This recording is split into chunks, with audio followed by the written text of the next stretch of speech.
బాధతో కృంగిన నేస్తమా, గురిలేని బ్రతుకుతో అలసిన ప్రాణమా, తన కరములు చాచి నిన్ను పిలుచుచున్నాడు, తన కరములు చాచి నిన్ను పిలుచుచున్నాడు.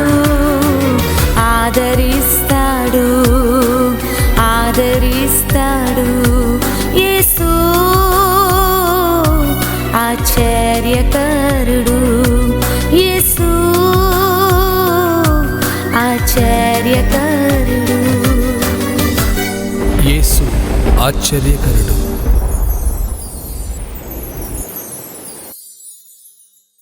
Praise the lord. యేసు ఆశ్చర్యకరుడు. ఈ ఉదయకాలం దేవుని వాక్యాన్ని చదువుకుందాం. కీర్తనలు 105వ కీర్తన 14వ వచనాన్ని చదువుతున్నాను. నేను అభిషేకించిన వారిని ముట్టకూడదనియు నా ప్రవక్తలకు కీడు చేయకూడదనియు ఆయన ఆజ్ఞ ఇచ్చి. ఆమేన్. దేవునికి మహిమ కలుగును గాక. ఉదయకాలంలో దేవుడు చక్కటి వాగ్దానం ద్వారా ప్రభు మాట్లాడుతున్నాడు.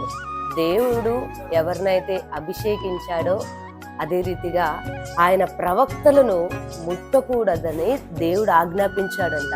నిజంగా దేవుని అభిషేకం పొందుకుని దేవుని ఆత్మచేత నడిపించబడుతున్న మిమ్మల్ని ముట్టకూడదు అని దేవుడు అపవాదికి, మనుషులకు, ఆ కింది వచనాల్లో మనం చదివితే రాజులను దేవుడు గద్దించాడంట. ఎందుకంటే తన బిడ్డలను ముట్టకూడదు అని రాజులను దేవుడు గద్దించాడు. ఈ ఉదయ కాలమున దేవుని వాగ్దానం వింటున్న నీ జీవితంలో నిన్ను ముట్టాలని, నిన్ను బలహీనపరచాలని, అదే రీతిగా నీ జీవితాన్ని పాడు చేయాలని అపవాది ఒకవేళ వాడి ఆలోచనలు కలిగి ఉంటే దేవుడు వాడిని గద్దించబోతున్నాడు. మనుషులను దేవుడు గద్దించబోతున్నాడు. కాబట్టి ఇదే కాలమున ఈ వాగ్దానాన్ని రిసీవ్ చేసుకోండి.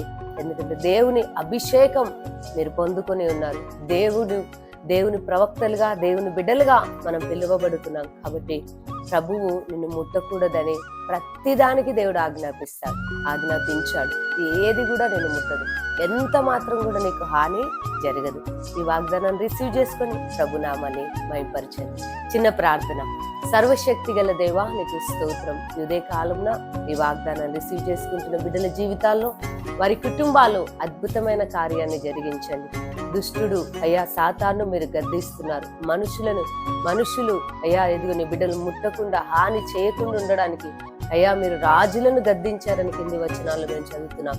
నీ బిడ్డలను మీరు అభిషేకించారు, నీ బిడ్డలుగా ఏర్పాటు చేసుకున్నవా. నీ బిడ్డల పైన నీ కృప నుంచి వారిని నాయన నీ రెక్కల చాటున భద్రపరిచి మహిమ పొందమని యేసు నామములో ప్రార్థిస్తున్నాను తండ్రి. ఆమేన్.